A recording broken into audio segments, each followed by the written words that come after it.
You know, when they ask you that, you just say yes. Soup salad or breadsticks? I would love yes. I would love the super salad.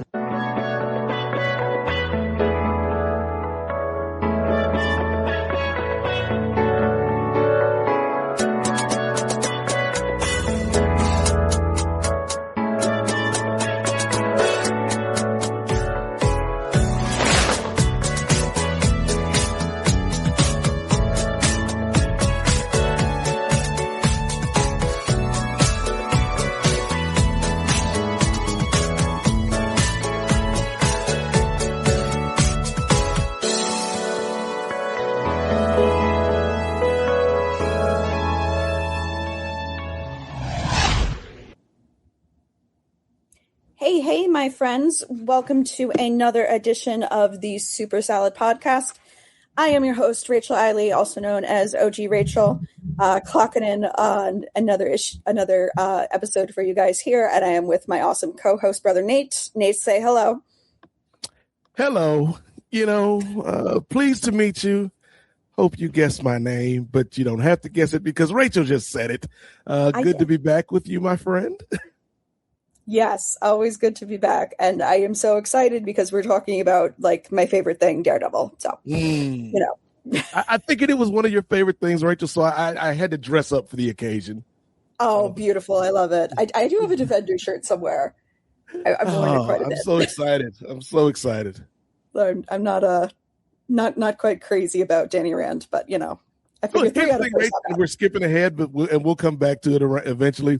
But I finally made peace with it over the weekend. If you did, if having Finn Jones back is the cost to have have Kristen and Mike and Charlie back together, I can live with that. I do think it is a small sacrifice to getting our solid 3 back. I won't be rewatching Iron Fist under any circumstances. No, why would you? I won't do that to myself. Oh, what an interesting time we've been through with superhero TV shows. Yes, and I think the most interesting thing, Rachel, is for somebody who on this very program has declared for the record that they are not a Marvel. We've been doing a lot of Marvel on this program. That is true. Well, Daredevil's one of my lawyer superheroes, so that's an exception. And I also love Jessica Jones because that's my girl. And I rewatched the first season like 14 times. Though I did find the second and third season rather disappointing, but that's okay. Because we got her back on Daredevil. Talk about that and many other things, but I totally loved her appearance. This is also not a spoiler-free podcast. I don't know if anyone was expecting a spoiler-free review of Daredevil. This is definitely not going to be that. Just a warning up front. But I was so glad that we also got our boy Luke Cage back, even if it was just for a short scene. Seeing where we're going from here. So I think that's probably why Ray's not here right now because he hadn't watched it yet. So he didn't want to be spoiled. He didn't want to get spoiled. Well, I love a good spoiler for myself because I love to spoil things and know things. So the last time we talked about Daredevil, Rach, it was the first episode. I think we only talked about the first episode of season 2 of Born Again, and there's been a lot that has happened since then. So where would you like to start, my friend? All right, let's start. I guess obviously we went over the first season, so let's flesh out the rest of the season and where we go from here. My number one complaint is how short these seasons are. Yes. I feel like with a few more episodes, you could do so much more. I know that the 22 episode season was the real big bad of the Arrowverse, and I agree with that. I think 22 is way too much. But I would love to solid 13 for this one because 8 is just too short. And it feels like when we're like just getting into the storyline, it's like, oh, suddenly it's the season finale. And I was like, really? So I found that disappointing. I thought 13 was a really good length for these seasons. So I'm sad that they cut them down to 8. I felt the same way about the first season, honestly. I was like, oh, things are getting good. And then it's the end. And I was like, but we have so much more stuff to do. Okay. So that's my number one thing. I wish the season was longer. I think one of the problems that we certainly saw on the Netflix shows, we saw it, in the Arrowverse. We've seen it like whenever you are trying to fit a story to a predetermined episode count, Rach, whether it's 13 or 23 or 8, whatever the case may be, sometimes it doesn't hit quite right. And I feel like I've always said it, and it's easier said than done, I guess. But instead of trying to fit your story into 13 episodes or 23 episodes or 8 episodes, just tell your story. And whether that's a 7-episode story, whether that's a 15-episode story, whether that's a 3-episode story, like whatever your story kind of mandates, I wish they would do that, Rachel, but I know why they don't, particularly like when you talk about the Arrowverse, because we got these bills to pay because the CW is a poverty network and we got to hook you every week, even though the story doesn't demand us hooking you every week. So I wish Disney Plus would just be like, you know what? Born Again season 2 is probably an 11-episode season. Let's make 11 good episodes and set up season 3.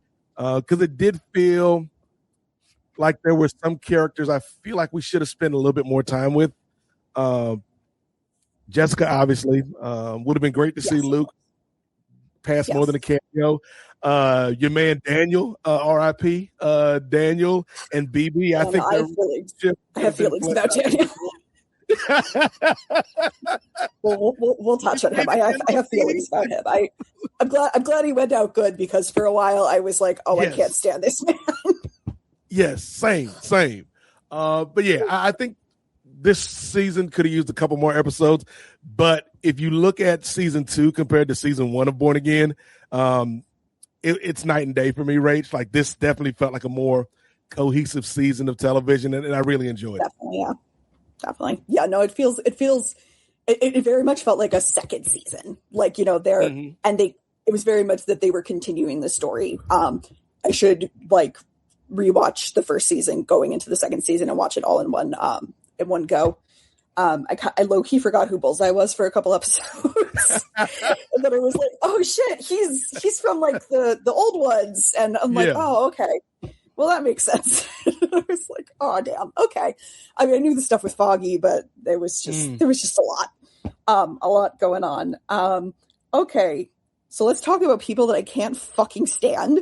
Number one, Heather. Oh my God. You mean Lady Muse? Spoiler alert. Lady Muse. I know she had a hard time in the first season. She went through some shit. But she honestly made the worst turn for me. She went full throttle into authoritarianism and supporting Fisk. And I was just like, girl, this was not the choice. It was, obviously they needed her as a plot device for the things, but it was really upsetting to see because I really liked her in the first season. I thought she was a really good foil for Matt. And then to see her just make a 180 and be like, oh, I think vigilantes are evil, blah, blah, blah. Even though a vigilante fucking saved my life. I mean, she obviously also helped saving herself with the gun. And yeah, I thought that was pretty goddamn badass. And I understand you're suffering with trauma, but this is not a healthy way, my man. Yeah. So with Heather, I feel like I understood half of where she ended up this season. Yes, like you said, right, she went through this traumatic experience, and a lot of times in traumatic experiences, people look for safety regardless of where that safety may come from, even if it comes from Mayor Fisk. So I could buy her signing up for that team. What I can't buy, Rachel, what I can't buy is at the end of the final episode of season 2 of Daredevil Born Again on Disney Plus, this lady has been carrying around this dirty mask all season.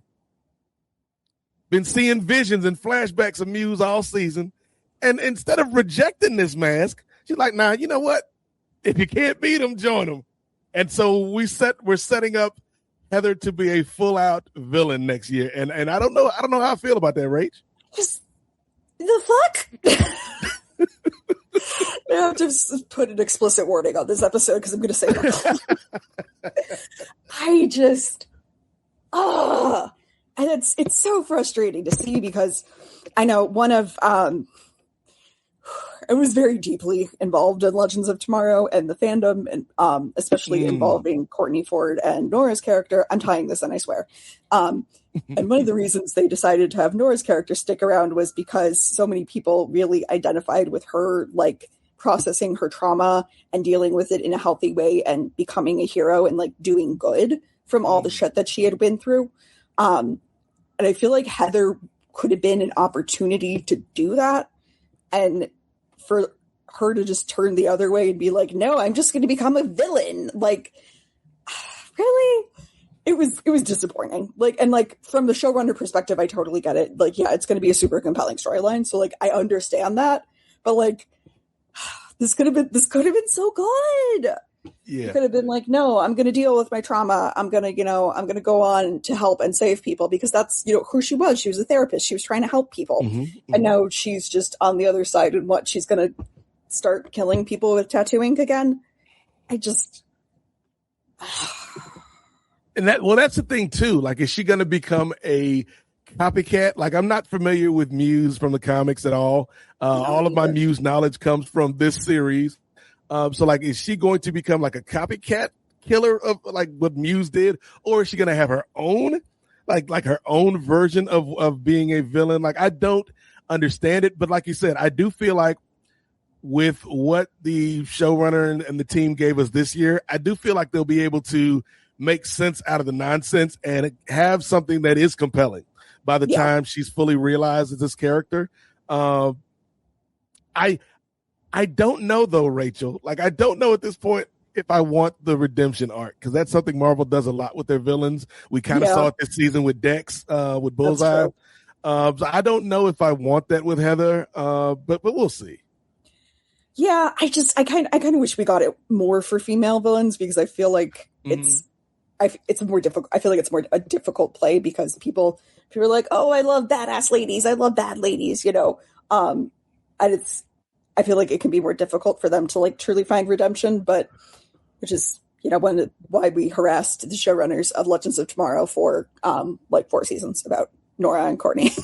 Because they more or less told us that they were not going to do that originally. And because of the feedback that they got from us and several other friends and other accounts we may have made, they found Courtney so compelling and they wanted that redemption storyline that they basically added that.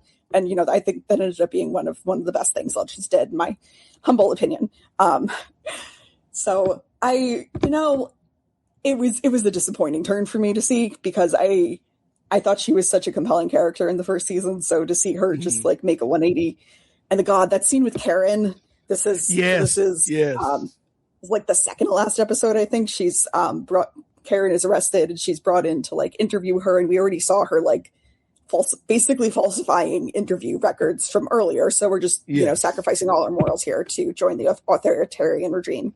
And Karen like really, really challenges her and like really gets in and gets under her. And God, it drives her nuts. And it was such a good scene, but I was just like, God, Heather, like, come on. Like you used to have strength. You used to like be a decent person that wanted to help people. And what the hell happened to you? Yes. And her reaction to being challenged is not to, rebut what Karen is saying. It's to slap her multiple times. Yeah. And so, like it's an interesting path that they're pushing this character down. And like I said, I hope they stick the landing with this. But we'll see. Yeah. No, it definitely does feel like they're doing one like overarching storyline broken up into 3 or more seasons, and that this was, part 2 more so than season 2. I just personally find it annoying that we have to wait so long between parts, the good news is they've already, I don't know if they've already wrapped, but they're in the process of shooting season 3 right now. So hopefully we don't have to wait too long. Like maybe at most we get this same time next year. I'd be down for that. That's good. I'm going slightly off topic for a second. I think it's like Hulu. Did you see? There's excuse me, Charlie Cox shot like a rom-com with Zooey Deschanel about like they broke up and they have to like go on vacation. Their dog they adopted a dog together. They broke up. The dog is depressed. So they like go on vacation together to convince the dog they're still together to make their dog less upset. Wow. And I remember seeing the commercial for it around like Christmas, and I was like, I want to see this just to see Charlie Cox in like a role that's not incredibly serious all the time. Mm-hmm, mm-hmm. Is he using his real British accent in that show? He's being British in it, and I was like, oh man, I need to watch this. Like that's the weirdest thing to me. Like, because I've listened to the Daredevil podcast that Marvel produced, like a companion piece. How is that?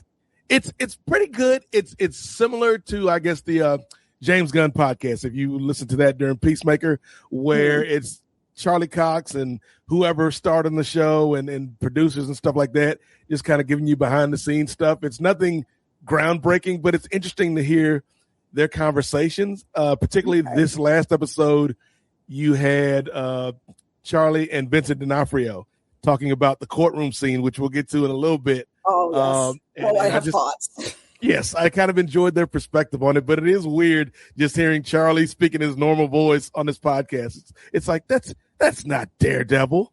No. You're like, what? No, you're from New York. Stop that. Yeah.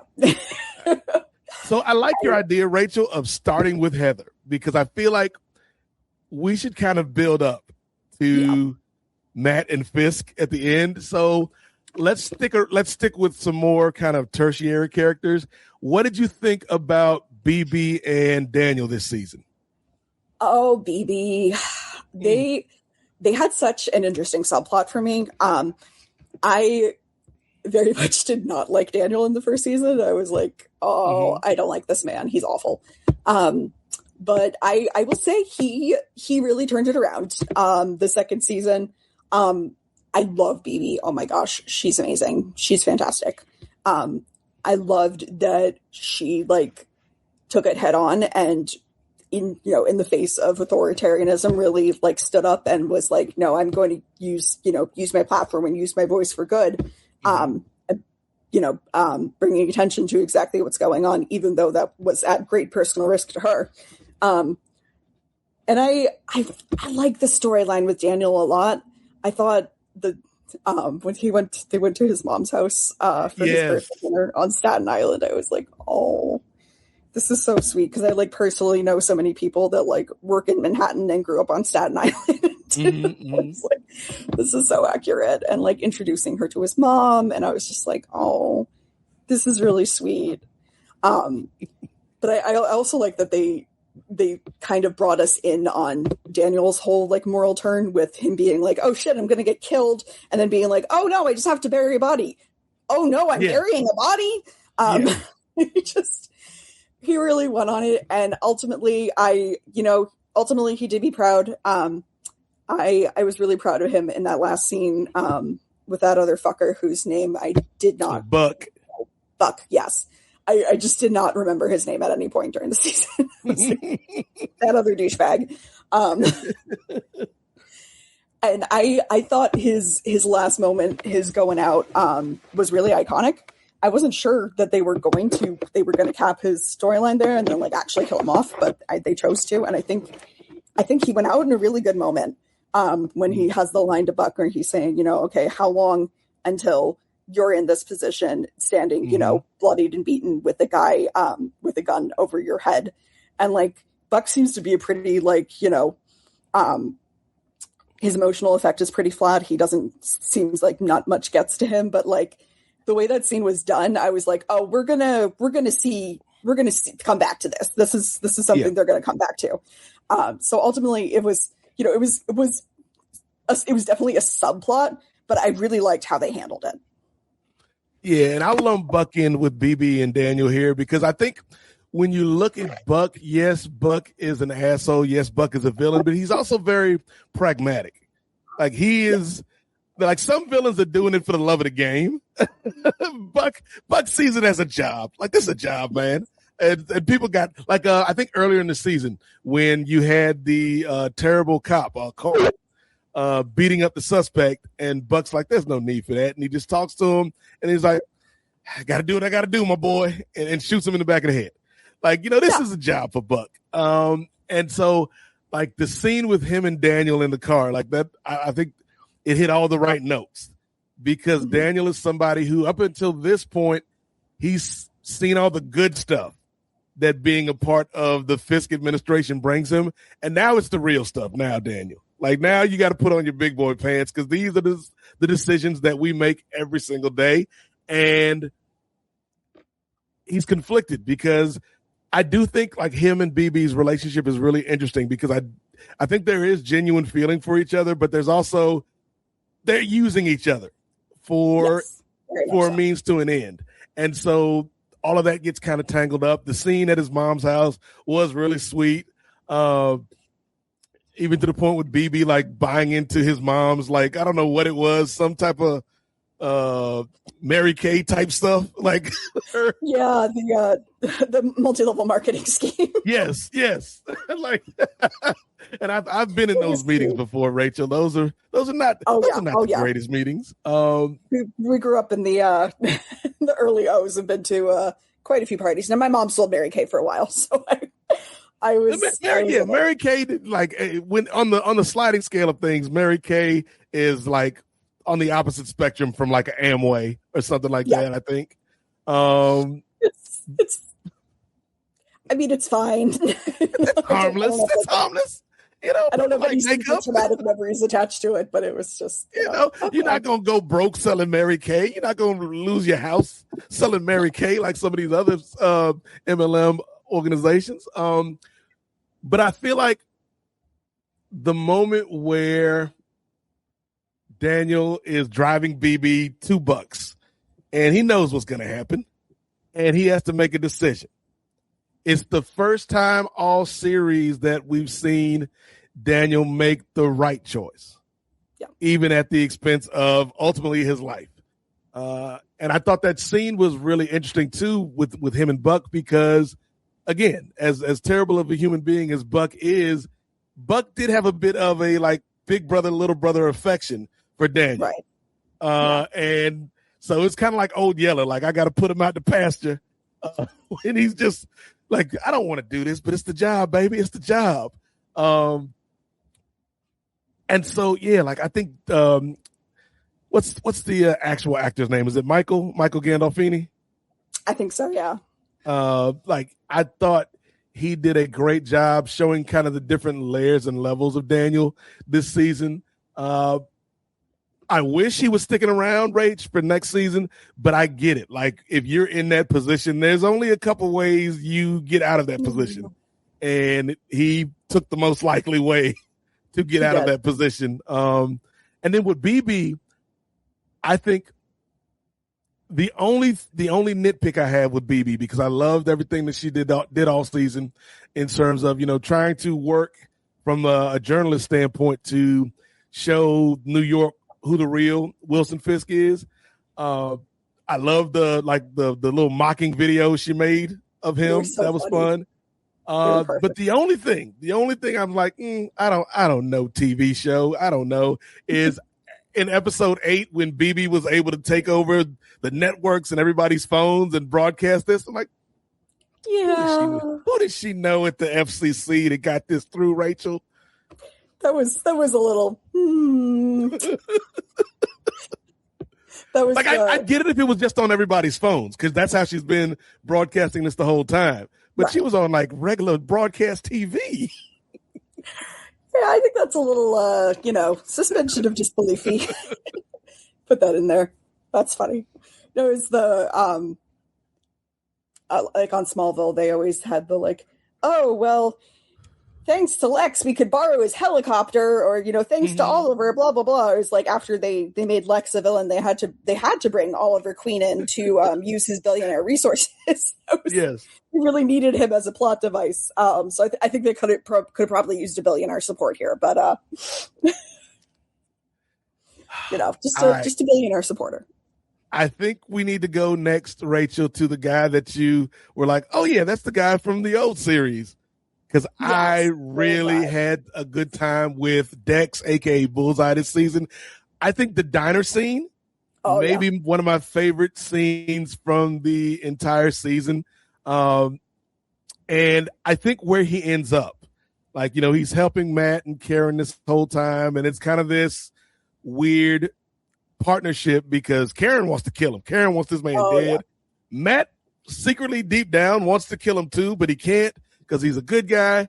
But then Dex ends up working with Mr. Charles, the government agent that we saw throughout the season, played by Matthew Lillard, who was giving off like Nick Nolte vibes.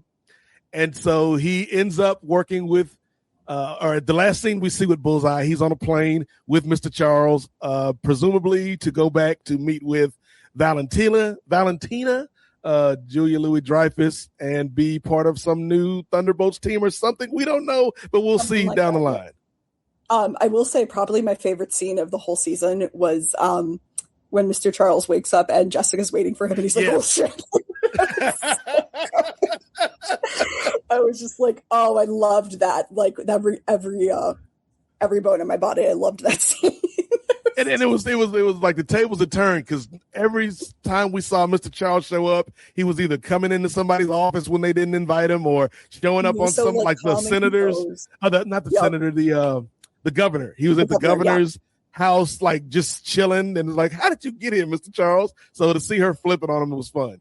It was so satisfying, and I was like, yes, that's my girl. That's my Jessica. I love her. So I really enjoyed that. Bullseye definitely like had more range than I expected this season. I kind of expected him to be like the one note villain, but he really did. He really, went a lot further. The diner scene was great. It was so great that he's drawing ketchup on the door, Bullseye and ketchup on the doors, yes. And I'm just like losing it. And the guy's his dog. How did he drink that like, whole milkshake in one gulp, Rachel? And he's like, you have a dog in a restaurant? That's so unsanitary. And he's like, please don't kill me. Oh, like when the task force is just shooting up the diner and he's like behind the counter with the cook and he's like, that was a really great milkshake. Thanks so much. Yeah, it was like, you just like ruined these people's lives. I hope you know that. But thanks for the milkshake. And it was just, it's so many, like the scene where they were trying to kill Matt in episode 7, I think, and they had like the fake Bullseye to frame him, and then he like goes up there and there's like a moment where he just kind of like, okay, game recognized game, and then he kills him. He's like, it was great. It was great. I feel like they handled his character really well. I honestly, the scenes with Karen, I was like, Karen, what if you kill him? Because I also was very upset about him killing Foggy. That was my boy. And I was kind of like, Karen, maybe you should kill him. I don't know. But I knew Matt would always, would of course stop her because that's Matt's whole thing. And he's like, skipping to the end, I thought for a minute it was so funny that when they're, the cops come for Matt and they charge him and they're like, oh, attempted murder. And I was like, right, because he's never actually killed anybody, just assaulted them and they never died of their wounds. It's like, suspension of disbelief, right? Yes. But what do you think of the episode where Matt and Dex had to hide out in the church, and we kept getting the flashbacks to like him and Foggy back in the day, and like because there's a point where Matt's like, "Yeah, I'm gonna leave you, my boy," but then he can't because of what he and Foggy went through, and he's like, "Even though I hate this guy and he killed my best friend, Foggy would hate it if I left this dude to die." Honestly, that was one of my favorite episodes because of the scenes with Foggy, and I related to that so much. Them being at the shitty law firm and uncovering what was going on and like figuring out, and then being like, no, we can't go home. We have to do our jobs. We have to do right by this guy. And it was just like, it was so foundational to both their characters to see, obviously Matt building his character as a lawyer and ultimately as Daredevil, and Foggy's character, as an attorney and the one who has values, always bringing the, kind of bringing the morals in, and, doing right by the little guy, which could really brought us here all the way we got, starting from them representing Karen when she was accused of murder, and then with Frank Castle and everything that got us to here. I love Foggy so much. So that's why I was like, Karen, kill Bullseye, because I'm frozen on the screen. But I love Foggy so much. I love his heart, and you know, I love those scenes so much because it felt so authentic to their characters. And getting to see Matt flash back to that when he was making these decisions, and he's like, you know, like you're the one that took this guy that taught me all these things from me, but he would absolutely hate if I abandoned you. And because of everything I learned from him and because of his effects on my life, that's why I can't do this. And that was really like, that really shows that, like, you know, everything that Matt learned from being with Foggy and like doing what he can to honor his memory, even when it's something that, you know, he ultimately really does not want to do. And I think it's important that, you know, even revenge is not always the best way to honor somebody's memory. And I think that's not always a storyline we get on supervillain shows or superhero shows. So, but yeah. And I love the way that they brought him back, Rach, with the flashbacks. You know, I knew he was coming back because they had announced him for the season. And I wouldn't mind it if they went back and did more flashbacks next year. But if this is it for Foggy, I think like this was a good kind of episode. Like that's the last of Foggy we see, and his impact on Matt and who Matt is today is partly because of the time they spent together. Yeah. And I love seeing them at like the shitty law firm where they were doing all the paperwork and then seeing the catching the issue, because I was like, I've been in that situation. Not like at like a shitty firm, but like, you know, doing all the paperwork and doing it, and then like, oh wait, like, and you catch it and you actually like do something big because of that. And so that scene made me happy. And then when Foggy gives the guy like the ex-con the money to start a new life, and it was the money he and Matt were saving up, and Matt's like, that money was supposed to be for the future, Foggy. And he's like, it is. It's just not ours, Matt. And it's like, that's Foggy's my heart. The seasons, right? The seasons that we saw on Netflix, and even a little bit of Foggy that we got in season 1, like it shows you the impact that he had on his friend, and so his friend is trying to find a balance and uphold the legacy, but at the same time, you know, I gotta kick people's asses because I'm a superhero. Yes, but I think it ultimately shows that, you know, even if he's not a character, he's just as part of just as much a part of Daredevil and who Matt is as an attorney as anyone else at this point. Can we talk about Karen? Let's talk about Karen. I love Karen. I love her so much. She's fantastic. Everything. She's so great. I really liked her. I really liked her arc this season. She's like, as a character who's gone through so much shit, she's really been through the ringer through all of it. And she's just turned into this like supremely badass person who will help others but will not take anybody's shit. And I really enjoyed her. I loved that because I feel like I missed her a lot in the first season. That was one of my main complaints going up. I was like, oh, you killed Foggy, but then Karen's also gone. Like, I didn't like that. So I was very glad she was back for this season. And that, you know, she was Matt's sidekick going on through all of the stuff in the beginning and going out and doing missions. And then, of course, she gets arrested. And I was just like, oh, I got so frustrated. But I loved that they used that storyline to bring Matt back into court, which was like the one thing that I was like, oh, well, you know, it's cool that he's hiding out, but I miss him being a lawyer. So I was very happy that they brought Matt back to that into court. Although I found their court scenes a little. Ooh, we gonna talk about it, Rach, because I have thoughts, and I want to hear your thoughts on that courtroom scene. I try to justify it to myself by being like, well, they were trying to appeal to the cameras, and you know, they were not trying to make like a sound legal argument, but like. Well, also, Rach, let's jump to it. Also, the whole and Matt said it, and your man Jack Duquesne said it in the first trial. You know, like this is not a real courtroom. I mean, the judges and everything are real, but this is not a real trial. This is a trial with a predetermined outcome. This is a farce. This is something Kingpin set up. So it's like, that's why I kind of bought it, Rach, because yes, obviously that wouldn't fly in a real courtroom, but in this kangaroo court that Wilson Fisk has set up, it's like, if you're not going to play by the rules, why should we play by the rules? Yeah. I do think that was a smart approach for it if they were going to go for that angle, because it did, somewhat justify it. I wish there was a little higher skill lawyering going on, but given the context, I can excuse it. But I do think it was kind of funny that they were just like, well, Mr. Fisk, is it true you murdered a bunch of people? And he was like, objection. And he's like, no. Okay. I mean, I guess.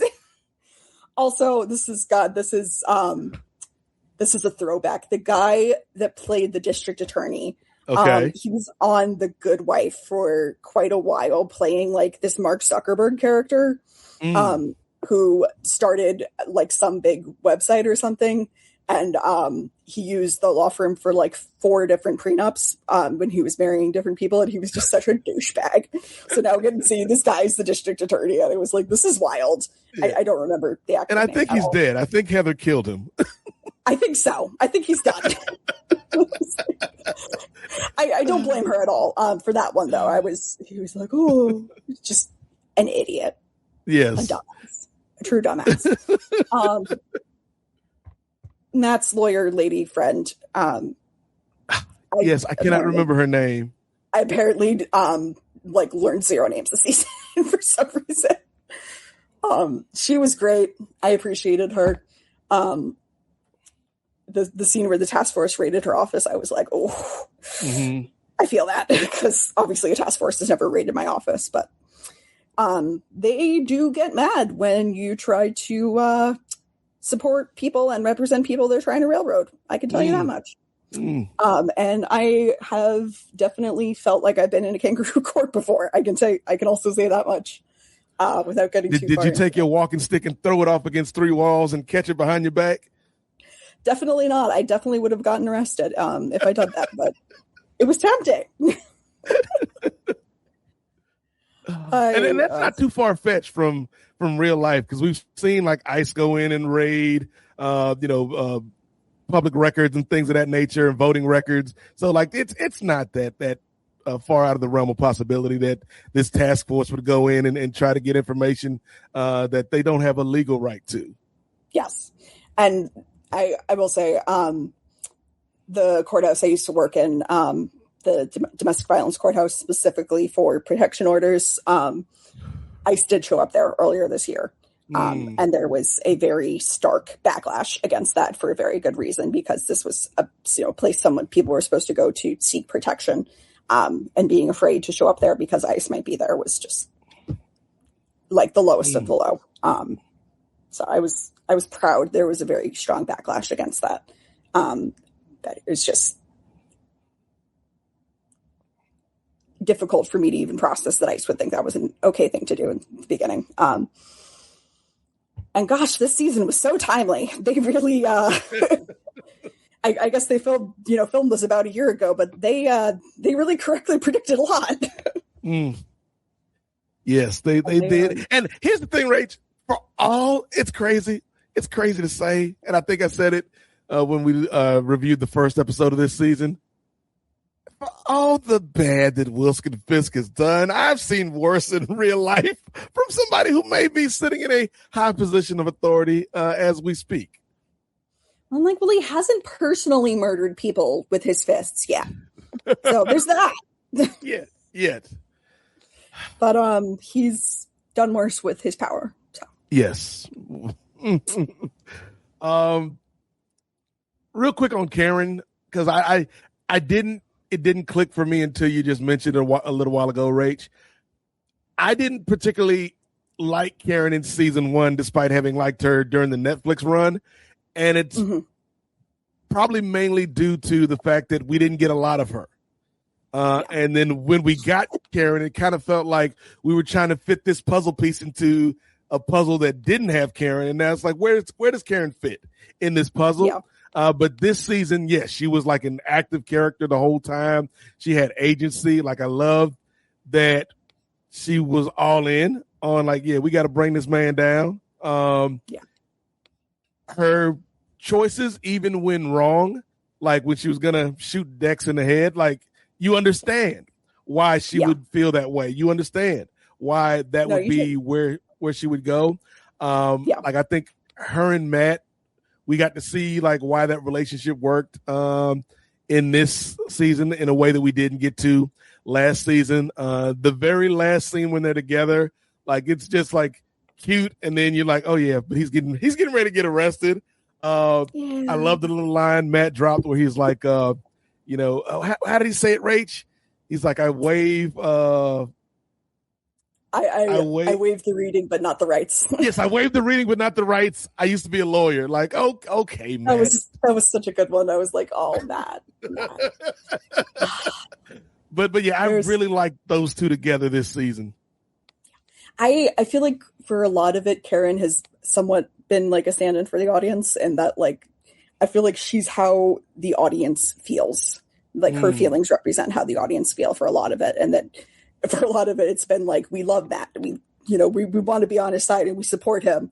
And just and then, at the very end, we can feel her heart breaking, and it's like our hearts are breaking. And so it feels like, we always, we're always with Karen.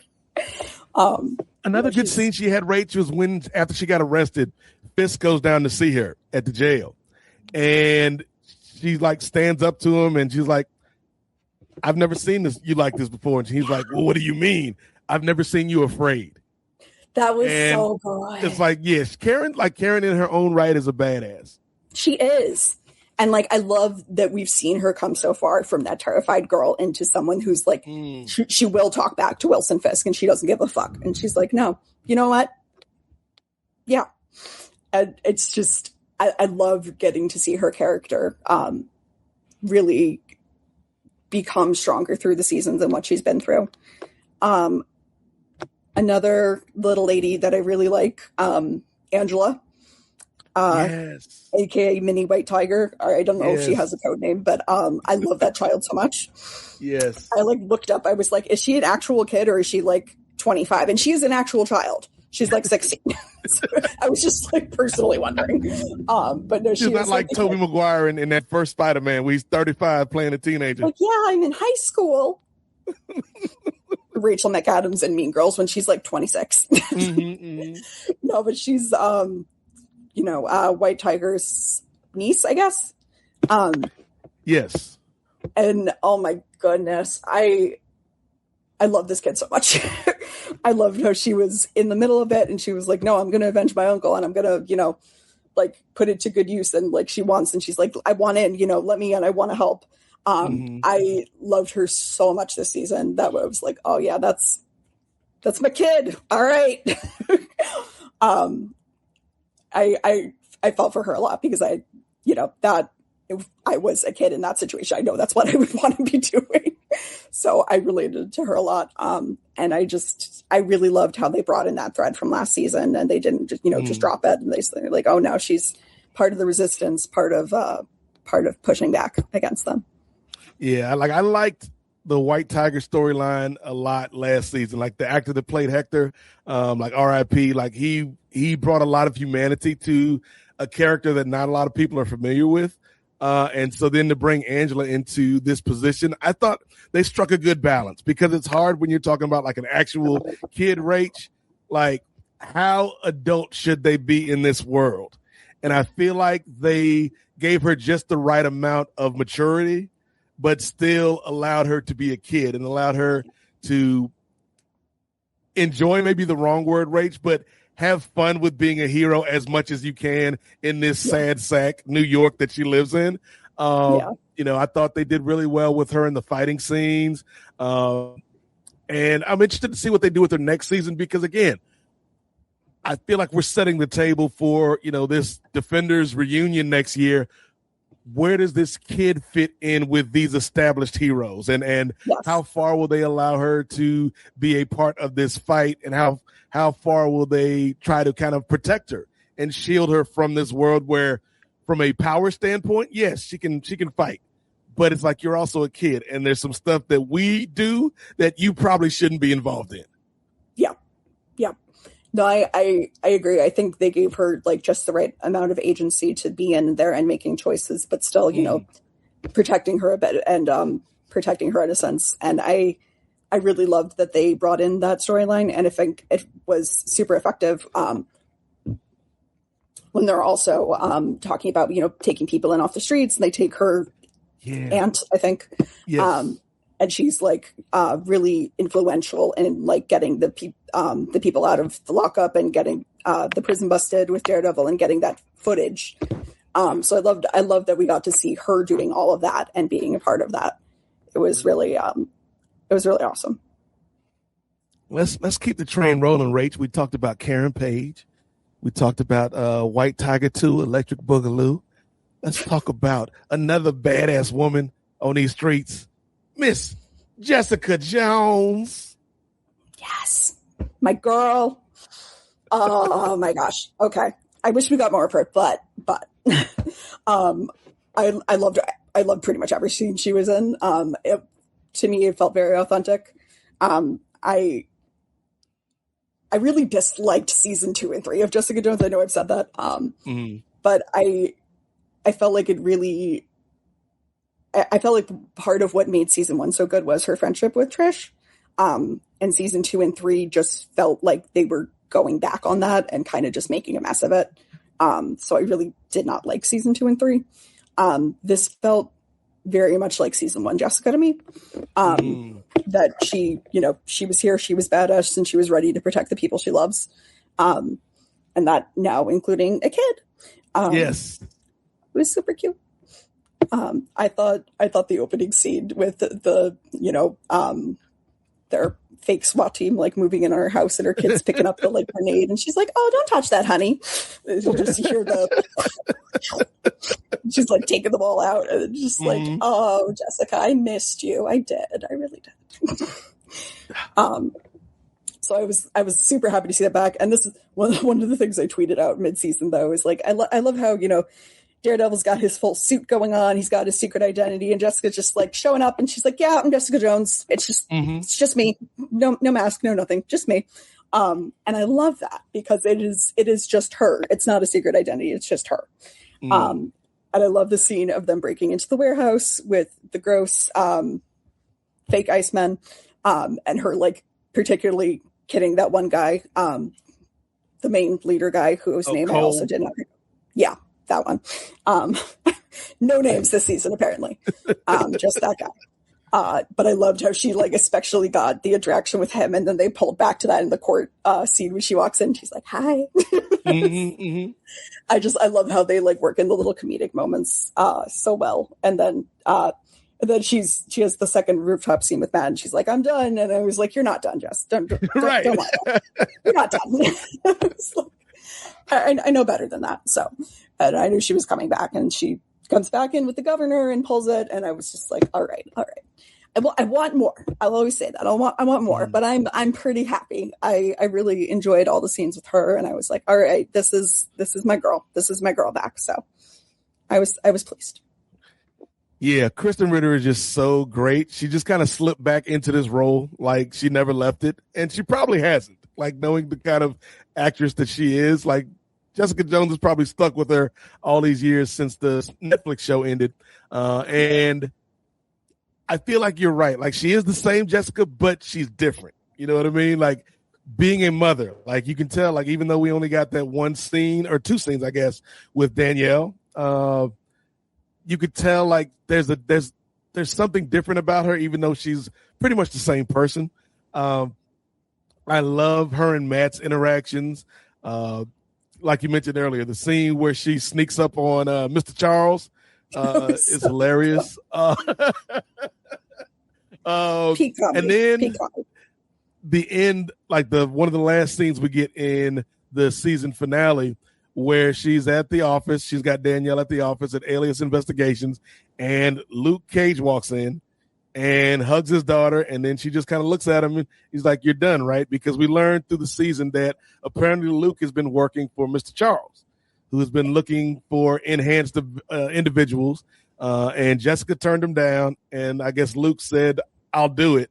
For whatever reason, we don't know yet. Like, that's something I'm interested to see in season 3. And they share a brief moment. And so, again, like, I think having those two back together, which leads you to believe that yes, Finn Jones is coming back. But I would make the argument, Rach, that Danny Rand, as portrayed by Finn Jones, was always better outside of his own show. Like, I think Danny Rand on The Defenders was better than he was on Iron Fist. And then Danny Rand on that one episode of Luke Cage in season 2 of Luke Cage was way better than he was on Iron Fist. So maybe Danny Rand is the type of person where it's like, you can't be the band leader, Danny. But if we put you in the band with everybody else, they bring out the best in you, Danny. So I'm excited to see what they do. My theory, Rach, is season 3, we get kind of the big Defenders reunion, and they fix whatever they have to fix in New York.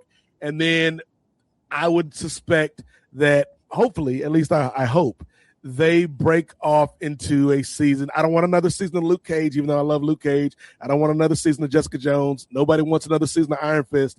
I hope they do a show about Heroes for Hire, where you have Danny and Luke and Jessica, and maybe bring back Colleen Wing and Misty Knight and that whole crew, and they could just be on that show. I think that would be amazing. Kind of a little Legends of Tomorrow style. Yeah, I think that would be good. I would really like that. Danny Rand better written by anybody other than his main writers. Yes. Well, like, here's the thing. I think, yes, Finn Jones has to bear a lot of the blame for why Iron Fist didn't really connect with people, because if you in a show about karate and martial arts and kung fu, and you don't practice your martial arts and kung fu and karate, it's not going to work. But also, he had one of the worst showrunners in the history of superhero TV, Scott Buck, running that first season. And the best I will say for Iron Fist season 1 is at least it wasn't as bad as Inhumans. That is true. I did watch Inhumans, and I was like, ooh, okay. I was like, I think I'll just stick with the CW DC shows, but Yeah, I was like, hold on. Like, again, I like everything, Rach, Marvel and DC, but I was like looking at Marvel fans when Inhumans was on. I was like, and you have the nerve to criticize these shows on the CW when you putting the Inhumans on national broadcast television? As bad as the Flash got at times, it wasn't Inhumans bad. I don't think I finished Inhumans, but I remember watching the first couple episodes and being like, the fuck? Like, I finished it just because I had to, Rach. And spoiler alert for the finale of the Inhumans. Your man Maximus, who was trying to take over the Inhumans. I don't remember this stupid plot, but Maximus was fighting his brother Black Bolt, and Black Bolt trapped him in a building. And then, he whispers so he can take the whole building down. He's like, oh, and he says, goodbye, brother. Okay. Yes, I do remember. Goodbye, brother. And then he just buries his brother. And it's like, all right, y'all, Inhumans. Didn't we like that? No, we didn't. I remember. Terrible show. The fact that Marvel still existed after the Inhumans, that Inhumans didn't kill the whole franchise, is a miracle.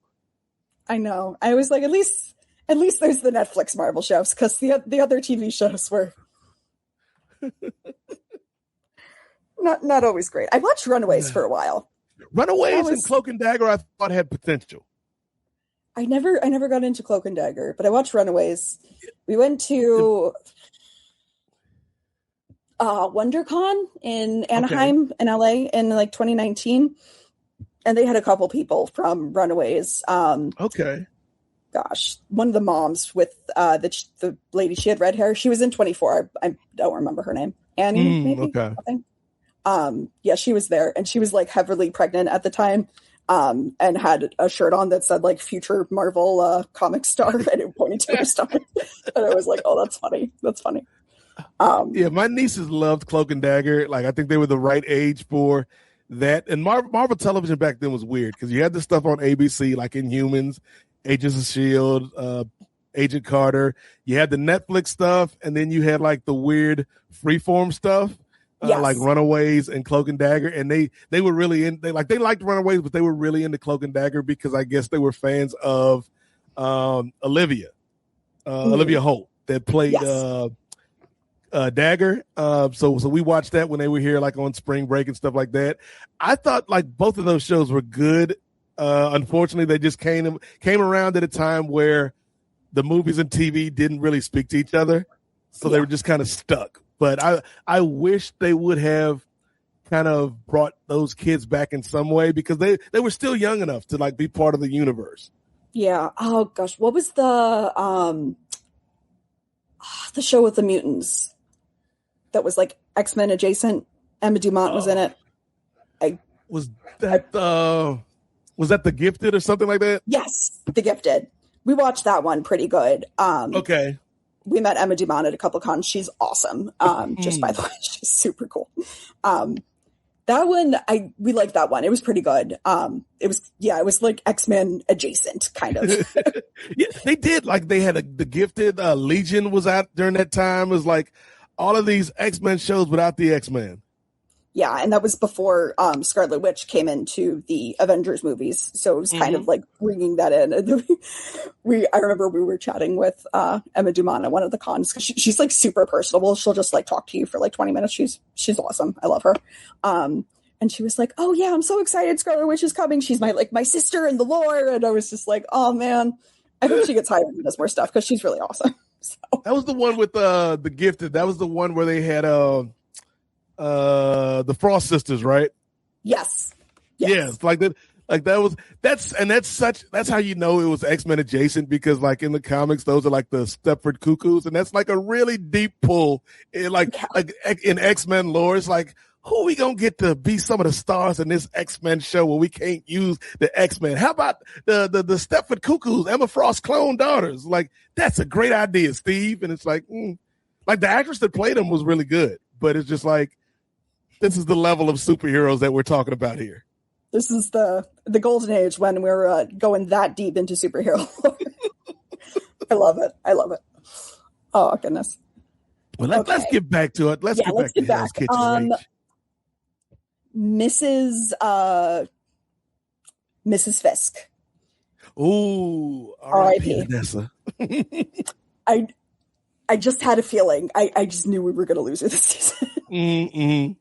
And it's so funny to me because obviously in Spider-Verse, one of the main points in that is Wilson Fisk, and him losing Vanessa is like what spurs on a whole like huge multiverse thing they have.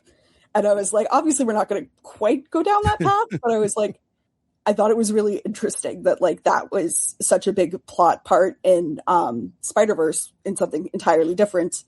And then seeing how Fisk handled it here. I mean, we obviously knew it was going to make him worse because Vanessa, well, not being a good person or bringing out good parts of him, I think she at least helped him show some restraint. And I think that's part of, obviously he didn't want her to get targeted, but also I think he didn't want her to be at the boxing match because he didn't want her to see him beating the shit out of this guy. That whole boxing match like episode was weird too. It's like I struggled with that episode. I was like, why are we doing this? Is this a thing mayors do regularly? It's like Ed Koch out here fighting people. I mean, that's the only mayor I could think of. I guess they were trying to pull things because, Trump is going to have a fucking boxing match this summer at the White House, which like, okay, whatever. Weird take, I guess, but whatever. But I was just like, he's just going to try to fucking kill the guy. Like, I don't know what we're seeing here, but I think it goes into the all like, propaganda and all that guy. And they're like, oh, he's a big tough mayor. Real quick, Rach, before we continue talking about Vanessa, you mentioned Fisk having the boxing match and Art imitating life, Donald Trump getting ready to host this big UFC card on the White House lawn because he's a dummy. Somebody who may be in attendance at that White House card has just joined us. Ray Williams, say hello to the people and then go backstage. I don't know why I told this man to come out and then just leave. But Ray Williams has joined us. Two-way Ray, the super producer. Fresh from the shoot job. How you doing tonight, Ray Williams? Is Ray protesting us? I think Ray is protesting us. Either that or he walked out of the room. Either that, right. He was like, you know what? I'm leaving. Where you at, Ray Williams? All right, fine, Ray. Be that way. You know what? We'll come back to Ray Williams later, but let's get back to Vanessa. Because I think, Rach, one of the things that, again, I knew Vanessa was not long for this. Oh, now you want to pop out with the kingpin fit on, all white. Now he's here. What's up, Ray Williams? Test 1 There I am. Hello.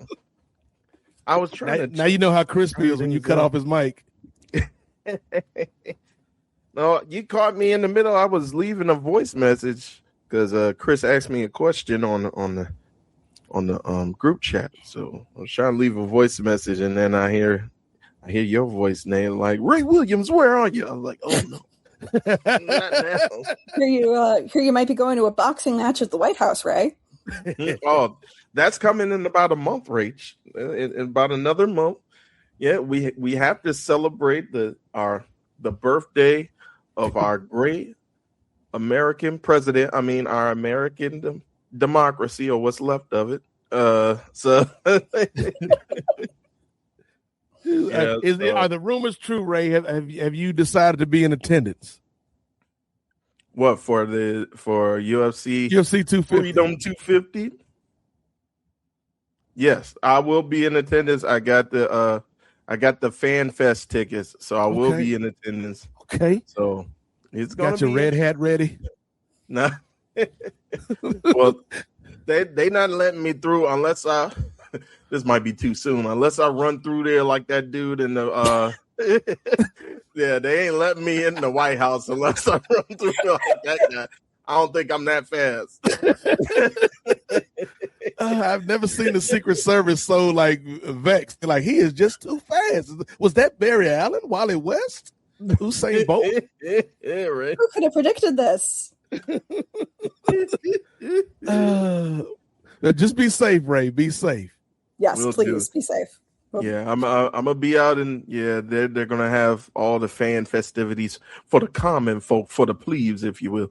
I'm gonna be out there on the ellipse. So I don't know if that's more safer or less safe, especially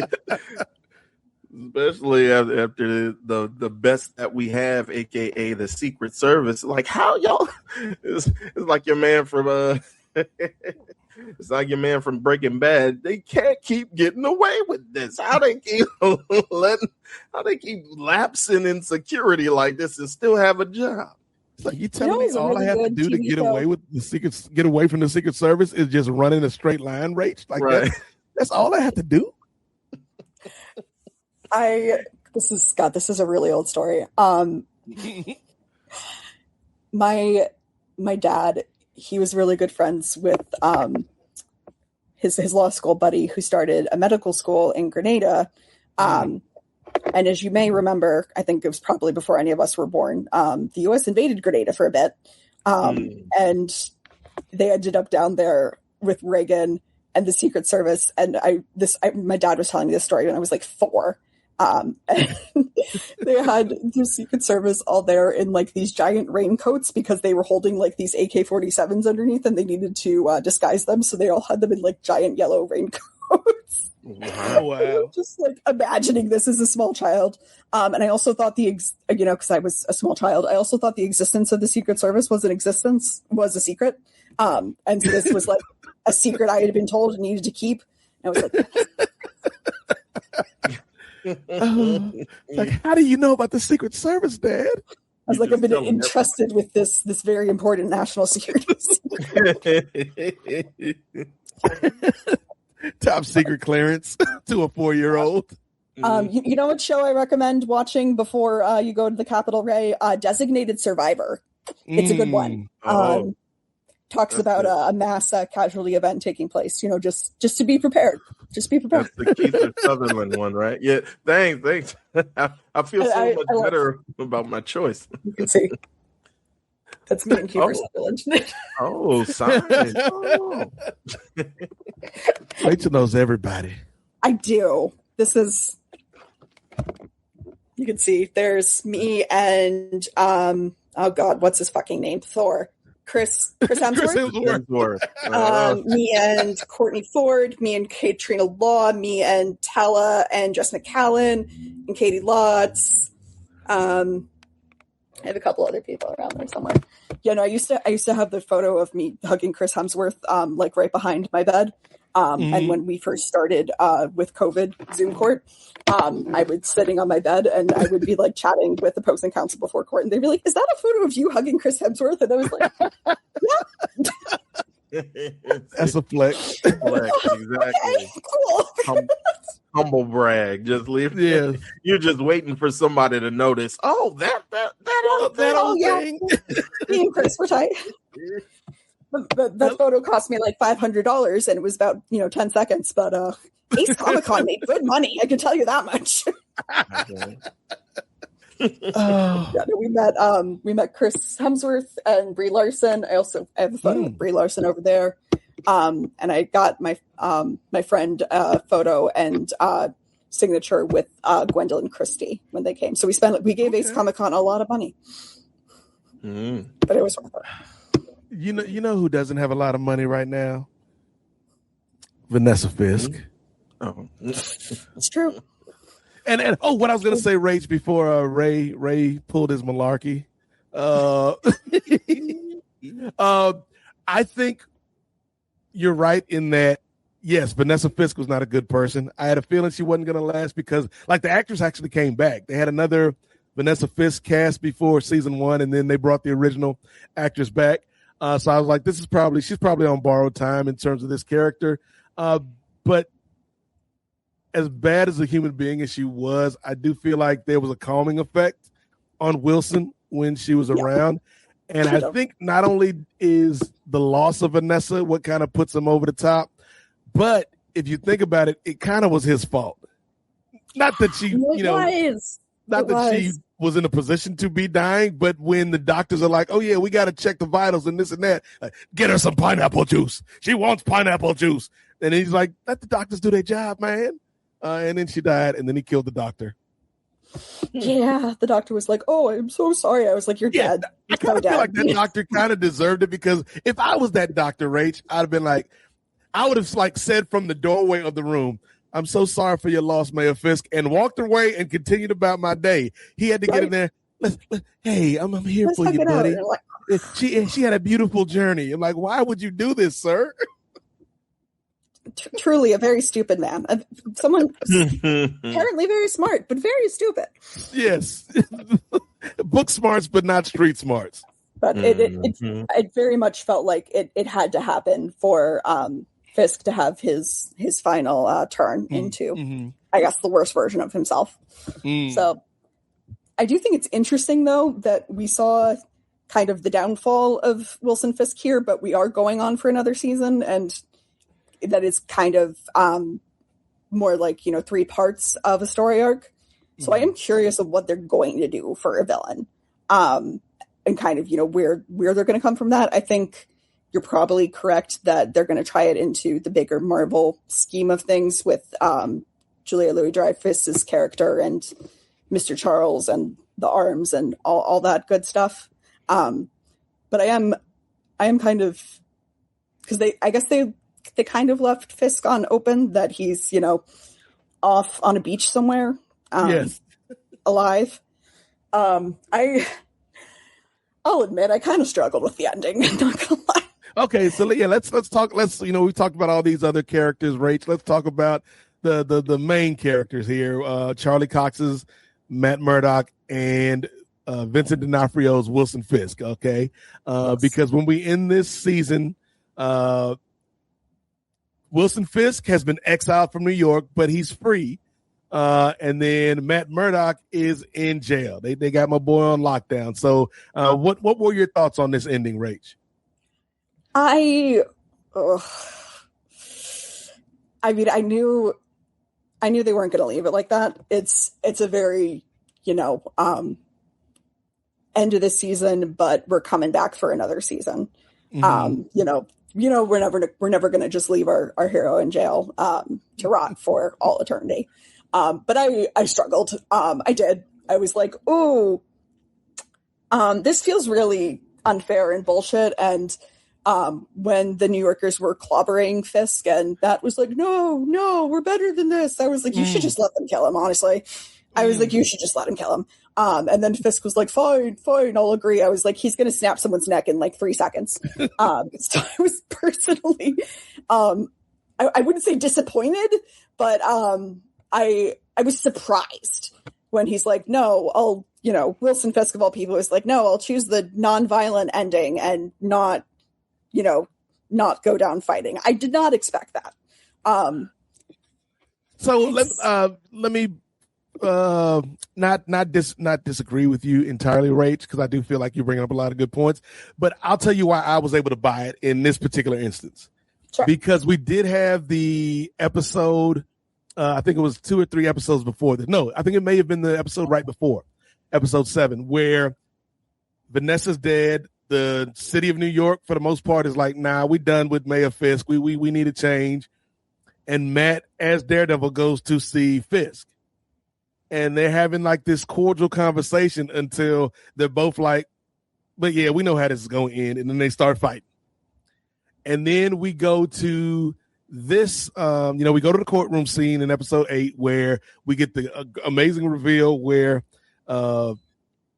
Charlie Cox, Matt Murdock, is like, "Hey, man, we know you did this, Wilson Fisk." And he's like, how do you know? There's no witnesses. The witness is in this courtroom. The witness is Daredevil. "You're a fool, Matt Murdock." "No, I'm not. I'm Daredevil, y'all." And like, oh, snap. He did it. He said it.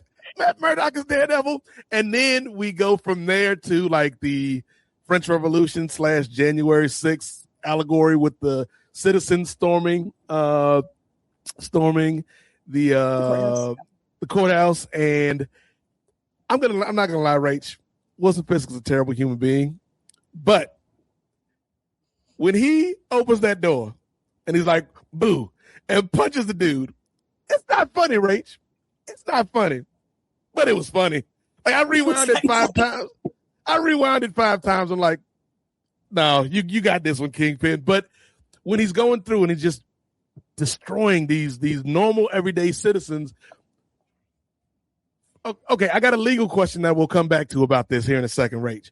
But in terms of like when he gets to the balcony and he's yelling at the people like, "How could you turn your back on me? I did this for all of you." Like, because in his mind, he's the good guy. And Matt's like, "Nah, man." Yeah. And then the citizens jump him. Matt gets everybody off of Kingpin.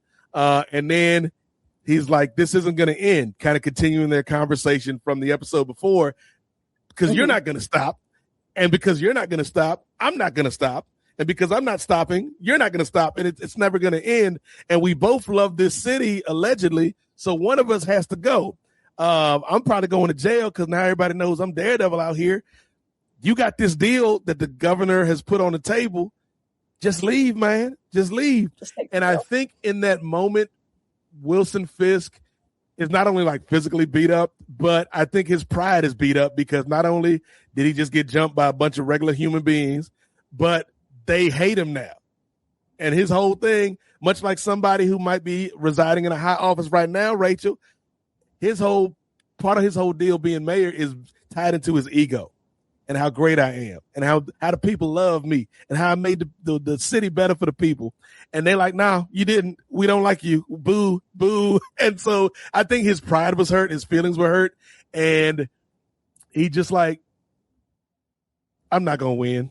I'm not going to win. And so I think part of him is just like, I want to kill this man, Daredevil. But then, like he says, Rach, he's just like, it's like, I'll leave, but don't don't be offended if I don't shake your hand. I think there is a part of him that respects Matt Murdock.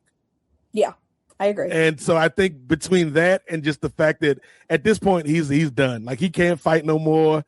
His pride is hurt. I feel like it makes sense in that moment for this particular version of Fisk that he's like, okay, I'll just leave. Because I think in the back of his mind also, he's like, I can leave, but I can also come back someday.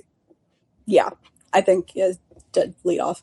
And I did think it was a very interesting dynamic that it ends off with him on a beach somewhere in paradise, whatever. And Matt being in jail. And I was just like, oh. Mm-hmm. It's obviously a mid-season. I'm like, they're not going to leave it like this. Yeah. I feel like we've had other shows end on like that kind of thing before. It's like, all right, they're going to come back and they're going to get him out of jail and it'll be fine. I think what I also like about that though, Rach, is if you look at the men's faces, like, yes, from the outside looking in, Wilson Fisk is on this beach. He's free. He's in paradise. But if you look at his face, he's troubled. Yeah. Like, he's free, but he's not. And then if you look at Matt's final, scene when he's in jail, he's in the jumpsuit, he's at peace. Because he's like, yeah, I'm locked up, but I did what I was supposed to do for the city. And so, like, you've got these two men in very different places, not just like one's free, one's locked up, but in their mind. I think like Kingpin is kind of in a prison in his mind, whereas Matt's physically locked up, but he's free. Yeah, that's a good point. Excuse me. I'm just very curious to see where they're going to take it from here. And, if Fisk is going to be involved in the next season at all, or if they're going to take it in a totally different direction, and how they're ultimately going to get Daredevil out of prison, of course, and how he's going to operate now that his secret identity is compromised, which is, of course, something we've seen happen with other heroes. So, two questions. Let's take a step back before we go forward, Rach. So, first question is the legal question I had to add for you. I guess the second question may be a legal question as well, but because I saw a lot of people online, they're like, "Hey, how did Fisk get this deal?" And he killed all those people. He killed at least 20 people in coming through that hallway. And I'm like, well, first of all, like, we've seen rich, powerful people, particularly rich, powerful white men, get away with stuff in real life. So that doesn't surprise me. But then B, couldn't Fisk argue that it was self-defense? Yeah, basically. Okay. We get into like the finer points of arguing a self-defense thing. There's something called reasonable, proportional, a proportional use of force. That is, if someone has a butter knife, you can't shoot them in the chest. Right. That kind of thing. I think he would probably get pulled up on a proportional use of force that, some scrawny like guy off the street did not need to have his brains punched out. Or his spine broken. And obviously Fisk, knowing his strength is he superpowered or is he just really weird and strong? So, from the comics, like Fisk, like he looks like this big fat dude, but in the comics, it's always been like he is actually only like 3% or 5% body fat. The rest is just muscle. So he's not like weird Hulk strong, but he's like pretty damn strong. He's like human, very strong. Yes. Yeah. Okay. Because I've always obviously known that he's like freakishly strong. The argument basically be he knows how strong he is and he should have used his force proportionally. So there's definitely some argument that he could be held accountable for that. Okay. So then also, my second question: agree to a boxing match with him? Like, seriously? Yes. Voices. Like, why would you do that, random boxer? The other question, because you mentioned, now that Matt is publicly known as Daredevil, what did you make? You talked a little bit about the courtroom earlier, but in that scene in particular, where Fisk is on the stand, they call Mayor Fisk to the stand, ask him about the boat in the harbor, and Matt, is kind of badgering him, and it's almost like A Few Good Men in a little bit of ways. It's also like, and I made this point over at Post Wrestling when they did a review of the season finale. It's like Kendrick Lamar said to Drake, "Don't tell no lies about me, and I won't tell truths about you." And then Matt reveals he's Daredevil. Like, from a legal standpoint, as a lawyer, Rach, like, what did you make of that scene? So my one my one big thing on that scene is you can't become a witness in a case you're a lawyer in. So that was the one thing that was driving me nuts in that scene. I was like, not, you're an attorney, you can't be a witness. Mm-hmm. I've occasionally, I haven't like actually had to become a witness in any of my cases, but it's been floated like in some of my order of protection cases, if I witness the respondent doing something really unhinged, we've discussed like another attorney taking over the case and the first lawyer becoming a witness in being able to testify for what basically happened. So if Matt wasn't the lawyer, which, you know, it'd be hard for him to be in that situation without being the lawyer, obviously. But if I were like a judge, I would have my doubts. Basically just like, okay, well, I mean, how can we be sure that you're actually Daredevil and that you're telling the truth? Yes. Okay. Let's stop here for a second again, Rach, because I've seen people say like, of course that would convince me, like throwing the baton off of the wall and having it ricochet and catching it behind his back. I'm like, yes, that's cool, but he could either be Daredevil or he could be Bullseye, because Bullseye does stuff like that all the time. Yes. I was like, what would it have taken for you to be convinced in that courtroom that Matt Murdock was actually Daredevil, Rach? That is a good question. I think probably because our good friend D.A. Douchebag is like, are you expecting to tell me that a blind man is Daredevil? Blah, blah, blah. And Matt does the thing with the thing. I don't know. I think like a backflip probably would have been pretty convincing. That's what I was saying. I was like, that was the missing step for me. I think if he did the thing with the baton, did a backflip and caught it behind his back, I think like, okay. But just the thing off the wall, like, yes, very impressive for anybody, not just a blind person. But I'm like, that doesn't necessarily mean you're Daredevil. It could, like, there's a lot of people, I'm sure. Captain America, Steve Rogers or Sam Wilson can do like bouncing, throwing things. Like, yeah. I need a little bit more, like a backflip or something, or take out the mask and put it on. It's like, you know what? He is Daredevil. Although I will say, I think it's funny they kind of left it open-ended that I feel like a normal person that happened to be in that courtroom would have been like, so he's been lying about being blind this whole time? I feel like that's nobody knows Daredevil's blind. Where they would have ended up, they're like, okay. Oh, yes. You open yourself up to another line of questioning, Matt. It's so true. You're like, are you actually blind? Yeah, but I can kind of see superhero. It's kind of like a bat. Kind of like a bat. Yeah, that's a good way to put it. But, I do appreciate they were able to work some Catholic guilt into this season. I'm not a Catholic person, but I appreciate it's a core component of Daredevil's character is Catholic guilt, and that was a main component of the Netflix show as well. So I'm glad that they were able to work that in there, even just a small amount, because I do think that is an important part of his character. Yeah, I like that as well. I thought the guy that played the priest did a good job this season. Ray, while I'm talking, can you look up the cover for Devil in Cell? I don't know if it's Devil in Cell Block G or Cell Block D, but because I think that's where they're going next season. But I feel like when you look at the Catholic guilt stuff, that's been a part of Matt Murdock since season 1 on Netflix. And it informs a lot of his character, not just as a person, but as a hero.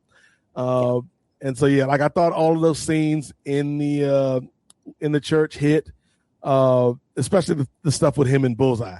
Like I thought they had some really great scenes together. And yeah, like I'm excited for next season, Rach, because I feel like, again, if you look at season one was fine, but it definitely felt like a patchwork quilt of two stories that kind of got pushed together. This season was like a complete vision, and I think like they're just kind of ramping it up for what we might get in season 3, which I feel like is a story from the comics that I haven't read, but I've heard a lot of good things about, called like The Devil in Cell Block D or C or G. I don't know. Ray's going to show us the picture eventually. Okay. But what are you hoping for next season, Rach? Okay. So, well, we obviously got teased a little hero reunion. Oh, there it is. There it is. Yeah. Ooh. Yeah. So like, and I think that's kind of where we're going to go next season, with Matt being behind bars, and you've got our defenders out of jail, like Luke, Jessica, and even Danny. And I think the whole thrust of the season is going to be either I don't think they're going to break him out, but I think it's going to be like there is a situation that requires Daredevil. Yeah. And what will like legally, like what's going to happen with Matt? Like, is he going to get released? Is it going to be something with conditions? Is Val and, her part of the government going to be involved in getting him out on release with conditions? Is Mr. Charles going to play a part in this? Like, I do think we'll see Kingpin next year, Rach. I don't think he's going to be like in every episode, but you can't have a season of Daredevil without the Kingpin, even if he's not the main character. Yeah. So I feel like we'll get updates on what Fisk has been up to. But yeah, I think it's going to be a really good season. And again, like the defender part of it all is what I'm kind of most excited for, because even that series, like when they did the Defenders, Rach, it wasn't the best series in the world. Like I have some issues with that series. I think Sigourney Weaver was wasted in that series, but just the chemistry with those four, it works every time. And I'm excited to see how that works in the MCU. Yeah, no, I agree. I think it'll be, I don't know if they will do this or not, but I think it would be really interesting if they let him stay in jail for like an episode or two. If we are only getting 8 episodes, I hope they don't leave it for too long. If it was a longer season, I'd be like, give us like 3 to 4 episodes. But if it's going to be a shorter one, I just would be really interested to see like the relationships he would develop in jail. And like how that'd be wild if we got a season of Daredevil with no Daredevil until like the very end, because he's been locked up for like 7 episodes. Well, you watch Suits, right? Mm-hmm. When they were setting Mike up to go to prison, I ended up being disappointed, because all that way I was like, they're not going to have only Mike go to prison. This is only funny if Mike and Harvey go to prison, or no one's going to go to prison. So when they left it off as only Mike going to prison, I was like, well, this sucks.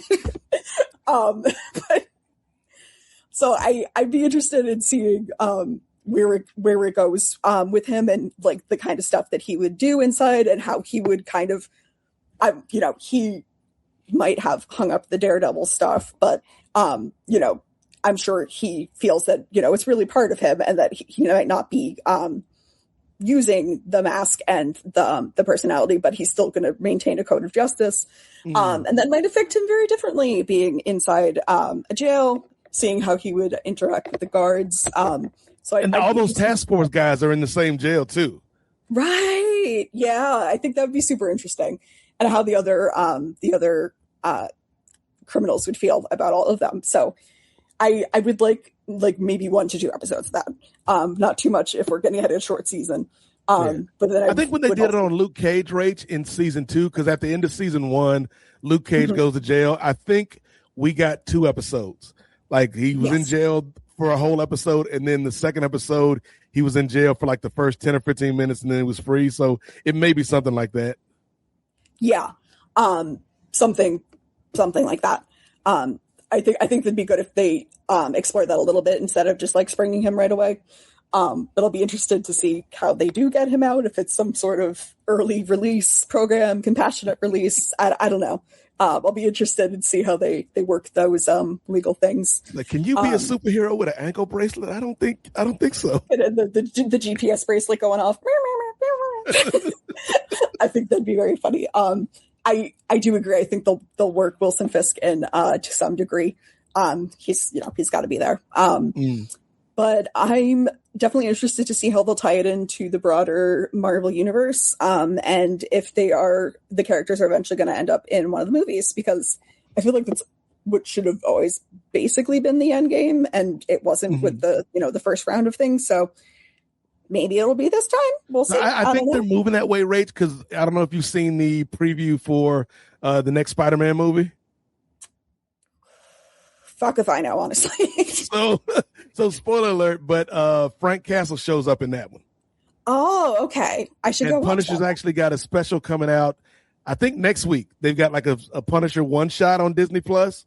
It kind of fills in the gap, I guess, of where Frank has been since we last saw him last year. Okay. I think I did see a preview for that. Things are moving in that direction where it's not going to be like a 1-to-1 where people are moving up and down or side to side, I guess, at all times. But particularly in a city like New York, it's weird to have all this stuff happen and not see Spider-Man come through and help out, and not see, or if Spider-Man's doing something in the movie, why isn't Daredevil? Like we saw Matt Murdock, the lawyer, in one of the Spider-Man movies, but we'd never seen Daredevil, the character, in the Spider-Man movie. So I think maybe in this next phase, we'll get a little bit more of the back and forth, which I think is what people wanted the whole time. Yeah, no, I agree. I think that has been what people wanted.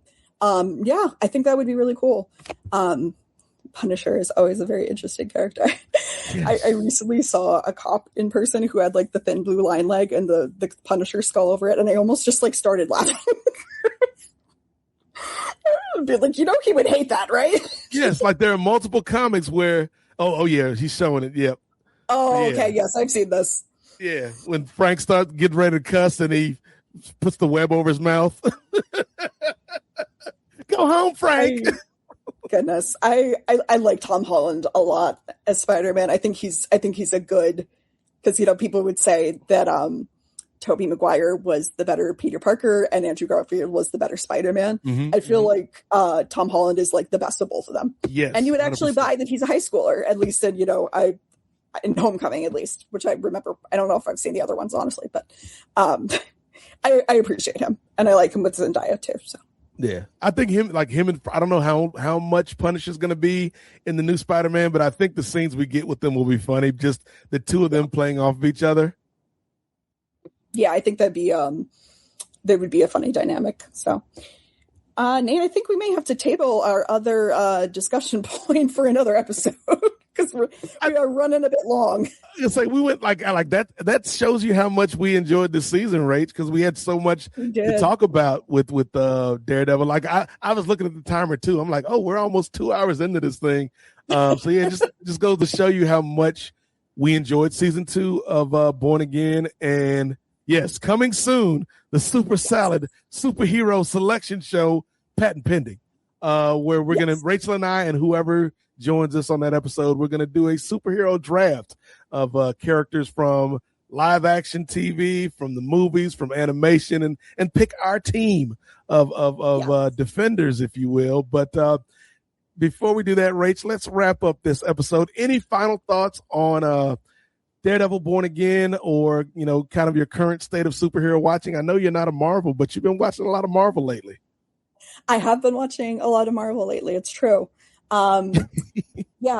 Overall, I super enjoyed the season. I'm so happy that they brought Daredevil back. Definitely one of the best shows that's gotten a second run.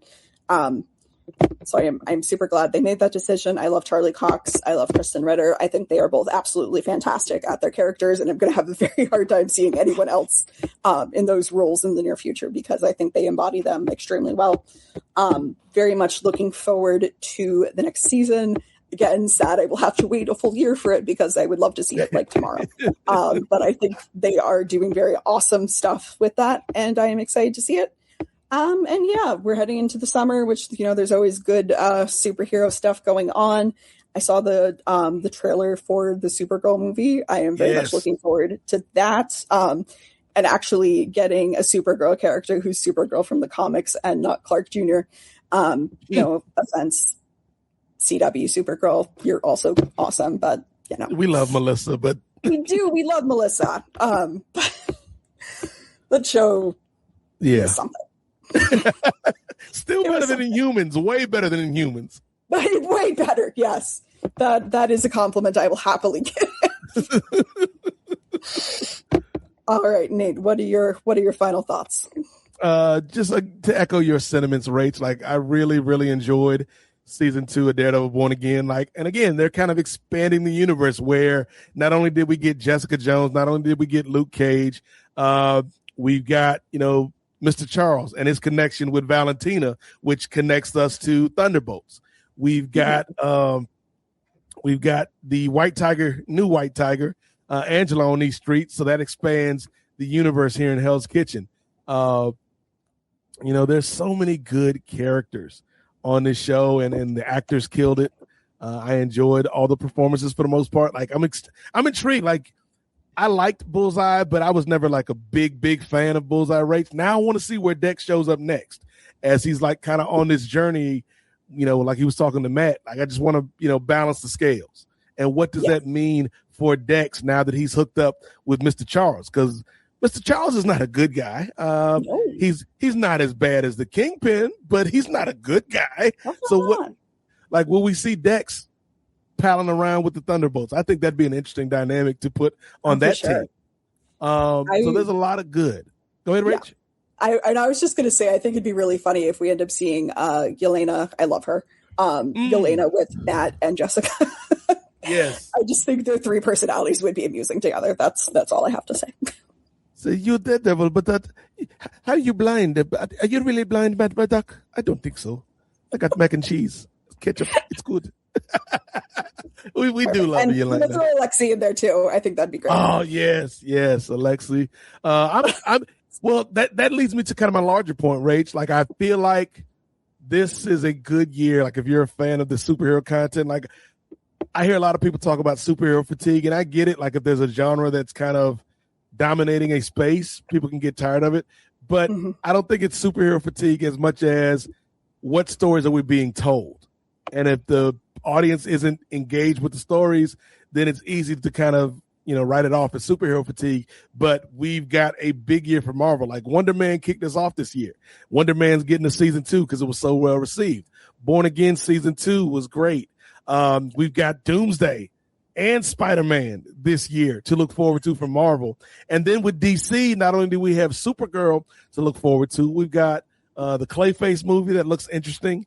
And then we've got Lanterns at some point this year. So, like, this is a really, really good year for superhero stuff. And, like, again, to everybody, it's like, oh, Marvel's back. I'm like, no, not really. Like, Marvel didn't really leave. Like, there were projects. They were always here. They were always here. There were projects, though, that, didn't really connect with some people for various reasons. But I think they're on the right track now. Kind of, it took them a couple of years to get over the pandemic, much like all of us. And I think I agree. The projects that we're seeing now are all kind of this phase following that 2 or 3 years after the pandemic, where they were just churning out so much content because we were all stuck at home. And now it's like, oh, we maybe made too much content. But yeah, I'm excited for Daredevil. I'm excited for these Defenders. So yeah, Ray Williams, get out here real quick, sir. With your Kingpin fit on. Looking like a Wish Kingpin on these streets. Ray Williams, I know you probably didn't watch Daredevil season 2, but are you excited for any of this stuff coming up this year? I am excited. To be kind of like the opposite a little bit of Rachel, I am a Marvel, but only like an MCU Marvel. I'm like a part-time Marvel. You're a partial Marvel. Yes, I like that. But that should be on a T-shirt. Put it on a T-shirt, Dickie Boy. Yes, we will. So we'll get T-shirts. Like, we'll have the Rachel shirt in the store. Like, I'm not a Marvel, and then the Ray shirt. I'm a partial Marvel. Yes. But I'm very looking forward to it, and I think I mentioned it the last time we were on here. I'm looking forward to the Spider-Man movie. I'm looking forward to the Avengers at the end of the year. I'm also looking forward to Supergirl. I wanted to check that out, especially with a little bit of a teaser at the end of Superman from last year. She seems like an interesting character, and with the trailer coming out not too long ago. So I'm definitely interested in that. I do want. I mean, I have been dabbling in the Disney Plus shows with me flaunting my extensive knowledge of Wonder Man because I'm such an expert now. But So you finally finished it, Ray? Yeah, I finished Wonder Man. I finished it when we reviewed it, but okay, it was very good. But I do you don't want watch to a lot of stuff, so I do have questions. It makes me wonder, man. Here we go. Proceed. Don't pretend to be happy for me, Joe Pantoliano. Joe Pantoliano. Best line of the series. But I do want to check out the I know you mentioned the Punisher one shot. I do want to check that out. And I do want to get into more of Daredevil as well. I did watch some of like the Defenders, like the individual Defenders series when they were on Netflix. Like I watched a bit of Luke Cage, and then I also my family, when we were all staying together, my brother would watch Daredevil, the original Daredevil. So I would love to at least get into that and get more into the Born Again series I would as well. say at least watch the first season of Jessica Jones, which was really good. Yes. And then don't watch any Iron Fist. Just watch episode 10 of season 2 of Luke Cage where Danny shows up, and you'll be good. You watch the Defenders. And the Defenders, yes. Yeah. Because Don't watch that was going to be my question for you guys who've been watching pretty much everything. Like, what do you need? Do you need to have known everything from the previous Netflix series in order to go into Born Again? But you just explained it, so okay. Yeah, no, not really, because and I think when they bring in Danny and Luke fully next season, like they'll do a good job of kind of catching everybody up. But yeah, if you want to watch some of the old stuff, I think it'll help you, but it's not necessary, I don't think. Yeah. Gotcha. All right. Well, let's get out of here, man. I'm probably gonna watch none of it. I'm gonna try to keep up. I would say at least watch the Defenders season 1 of Jessica Jones and episode 10 of Luke Cage season 2, because him and Danny have really good chemistry that we never saw any of that on the Iron Fist show. Gotcha. All right, I definitely will tune in. So Ray, before you tune in, where can people tune in to you, sir, before you go to your little MAGA Mardi Gras for the UFC event? All right, well, you can always catch me right here on the Nefarious Media Network, whether it be on the Brothership, the Kings of Sport, or whether it be Styles Break Fights with myself and the main event, Jay Lacey. We're going to be coming up soon with an episode reviewing UFC 328, where Khamzat Chimaev, who was once thought to be unbeatable, lost his middleweight championship to the American sweetheart, Sean Strickland. We're going to talk about that. We're also going to get into the upcoming big cards, including Ronda Rousey versus Gina Carano, and yes, UFC Freedom 250. So we're going to talk about that. We also have Nubian Wrestling Advocates coming up.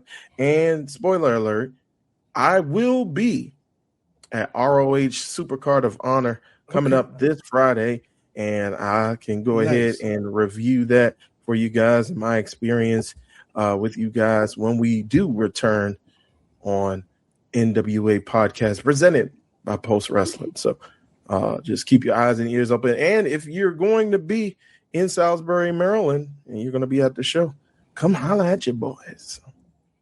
Nice. Looking forward to hearing about your experience there, Ray. Just don't be filming all willy-nilly inside the building. We don't want no smoke with the people.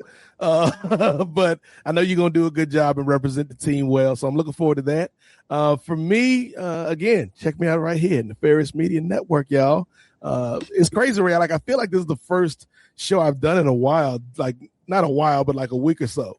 2 weeks, just because of the shoot job. But it's always good to chop it up here with the team, bringing you truthful, thoughtful, turned up commentary on sports, politics, pro wrestling, all of it, man, pop culture. And it's also good to reunite with Rach. I feel like we haven't done a super salad in a minute. So, and I'm glad this was the topic that we brought to the table this time. So stay tuned if you are into this superhero life. We do this at least once a month, sometimes more, sometimes less, but at least once a month. I know I just contradicted my last statement by saying sometimes less, but don't worry about it.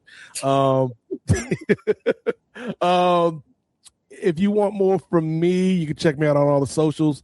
Black Nate 757, or excuse me, Black BLAQUE _ in the number 8 on IG. Nate Mosaic 757 on Twitter or X. I'm still there. Nate Mosaic 757 on Blue Sky and Threads. All these damn social media sites run by BB Urick. I think I'm trying to think. The next time you hear from us, we'll probably when are we doing NWA, Ray? I believe, unless Wade tells us any different, it should be this coming Sunday. I believe it's the 17th. Okay. So we'll be back on Sunday with the NWA podcast, and then I don't know what we're gonna do next Monday. We may do a Kings of Sport. We may do a parlay. Who knows? We'll figure it out and we'll let you know. Subscribe to the YouTube. Subscribe to the Patreon, please. $3 gets you in the door. If you want to pay more, we won't stop you. And we on Substack now. We on these Substack streets, Rach. So if people want to, not only see clips from the programs, but also see the written word by people like Chris and Ray and Jay and myself, Gerard, Brittany, the whole squad. Check that out on Substack. That's it. Now, Rachel, unless you have a exciting reveal for the courtroom that you're actually a vigilante on these streets, where can we find you, my friend? All right. As always, you can find me at my Twitter account, where is most of my presence on the internet at this point. It's Rachel Eiley. That's RACHELEILEY. I tweet about many different things, including my life, occasionally, sometimes politics, depending on how pissed off I get, and about superhero shows and many other things I'm watching. We just started watching The Testaments from the Handmaid's Tale series, which is interesting. We're debating going back and actually watching The Handmaid's Tale because we only ever watched the first season. So we'll see. But it's interesting. We've been going around and saying praise be and under his eye, just because of how incredibly cringy it is. It's kind of funny. So that's where you can find me. All right. Shout out to everybody that tuned in live on Monday night and everybody listening or watching in the future. And again, Rach, always good to catch up with you and talk about these capes and cows, if you will. But go ahead and send us home, fearless leader. All right, folks. That's it for another edition of the Super Salad Podcast. Hope you enjoyed. We'll talk to you soon. Bye. Later. Bye. Hit the music, Ray.